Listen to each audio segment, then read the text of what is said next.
Want to make some extra cash so you can buy more toys, quit your job, go on more holidays, or maybe build a monster truck? I've got you covered. Check out my course in the description and I'll show you how to make 100k profit a year. In this video, we're going to have a look at my crazy RC car collection. Now, this is going to be a 3-part series because I've got a lot to get through. I'm going to show you each one of my cars and I'm going to show you all the modifications that I've done to each one. Then we're going to go through and have a quick running video to show you each car in action. So first of all, let's have a look at each car in brief and then we'll jump straight into it. So in this series, we will look at my Traxxas Ear Evo 2.0. The Traxxas /4x4 Platinum Edition, the Traxxas Ultimate Desert Racer, Hobeo Hyper VS, and 2 Traxxas X-maxxes, and 2 Traxxas TRX4s, a HPI Nitro Savage, a Traxxas Rustler VXL, a HPI Wheelie King, a Schumacher Atom Carbon Fibre, a Coy Osho Mad Force Nitro, and a Team C T8T Truggy. And we have a look at a couple of micro crawlers for some winter action, and one of my latest builds, this crazy 6S burnout car. Also, a couple of these cheapo WL Toys A959s, and my first ever hobby grade RC car. And a manta ray I built out of nostalgia. So, alright, let's jump straight into it. So, I'm going to start off with what I've already got on my bench. Now, this thing, I'm currently working on it. It's a little bit poorly, so you can go back and see one of the other videos and we'll go into a little bit more detail on that. But, modification-wise, it's running a Castle Mamba X brushless combo, and this is a 3800 kV Basher spec brushless motor. At the moment, it's running these Chinese steel wheels, they're bead locks on stock tyres. Servo-wise, it's got a 20 kg power HD servo, but this one's currently broken, so I've got to find something a little bit better to put in here. Apart from that, guys, it's pretty much stock. Oh my god, it landed! Oh my god! There he is!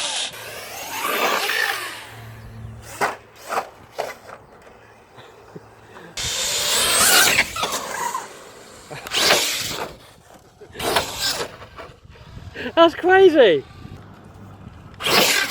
Yes! Alright, so next we have my nice TRX4. This is kind of a little bit of a shelf queen and sort of to use indoors. I've taken it out once so far, but the idea of this one is to keep it nice. So again, we're pretty much the same spec as the other one. The only difference is that this one's got a super duper KO servo in there. I only really put it in there because that's what I'd laying around. But I probably will take that out and put something a bit more suitable in there. It's got the steel axle housings by Extra Speed, and it's got these brass portals, and it makes the thing a lot more stable.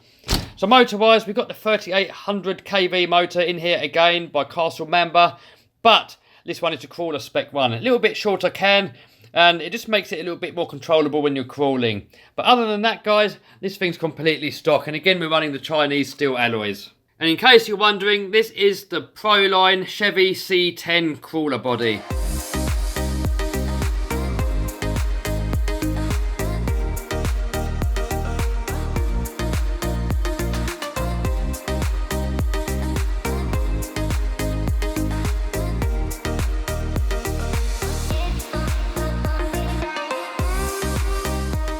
Next up, we have my HPI Savage XL. Now, this thing hasn't been used for a while. It does work. It is pretty much good to go. And it's got a lot of modifications. So, starting at the front end, we're running RPM arms, Anza RC hinge pin braces, Integi aluminium steering assembly, aluminium chassis braces. You can't really see them that well. You can probably see the rear one a little bit better. So that pretty much covers it at the front. So we're running a JP pipe. This one's got a massive dent in it where it hit a climbing frame. And we're running a LRP 32 engine. Loads of horsepower, this thing. In fact, it had so much power, I kept blowing out the gearbox. So I've done a bulletproof gearbox conversion. So it's got all steel gears in here. And ever since I've done that, the thing's not had any more problems. So we're running a fuel tank out of a Lossy, and this has actually got a clunk inside it. So if it rolls over upside down, this thing will carry on running. And then moving on to the rear end, we have the Integi rear alloy hubs. And I forgot to mention, I'm running dual big bore shocks all round. Servo wise, it's just got a cheapo Ripmax Quartz for the throttle, and we've got a sandbar servo for the steering.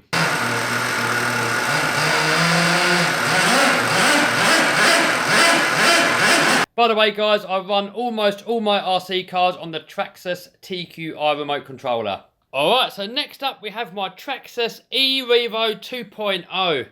And I've kind of got mixed feelings about this one. I do love the way it performs. I love the way it does all the stunts and the backflips. And it's fast and it's nimble. That's all good. But it's got a couple of little weak spots.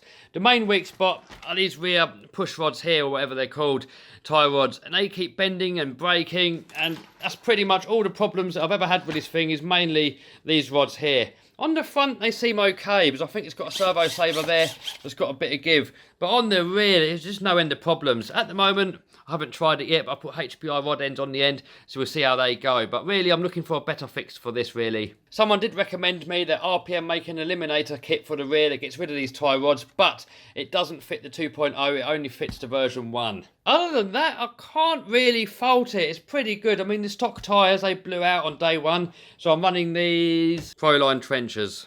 As with most of my RC cars, I run these XT90 connectors. I'm not a fan of the Traxxas connectors because it kind of ties you in with their batteries. I kind of like using the same batteries when I can on all my cars.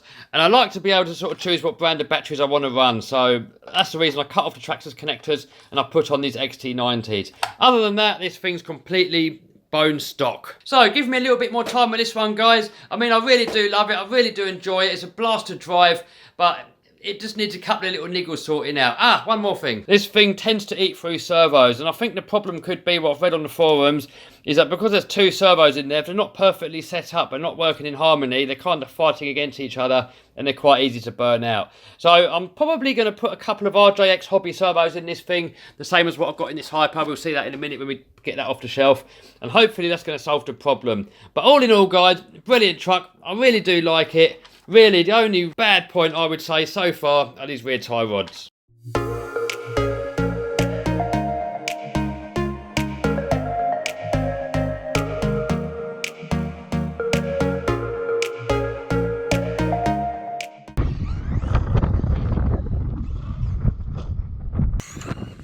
There we go. Uh-oh. Next up, we have my Team C T8T. And I don't think this has really changed much since you last saw it. We're running HPI Vorza power system. So loads of power. This thing can run 6S.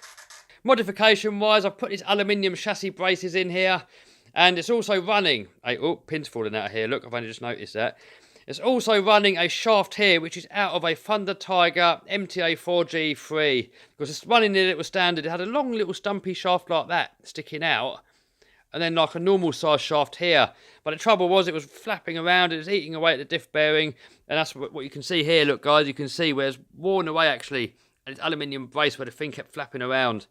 So that's kind of solved that problem. The biggest downside to this truck is the wheel bearings. Every time I took it out, it used to eat bearings. And the problem is that the inner bearing, the one on the inside, was such thin-walled that they just kept dying and dying and dying. And it was getting to the point where every time I was out, it was breaking.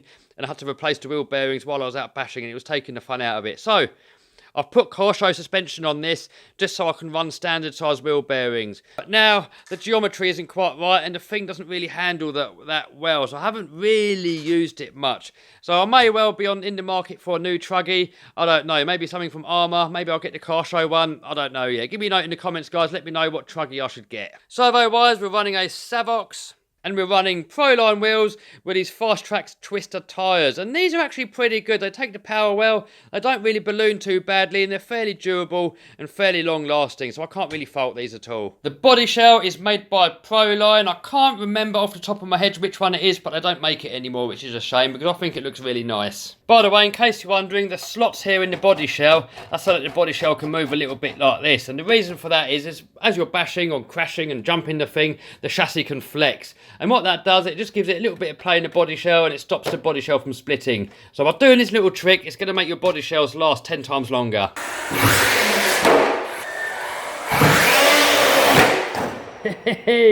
Next up, we have my Coy Osho Mad Force.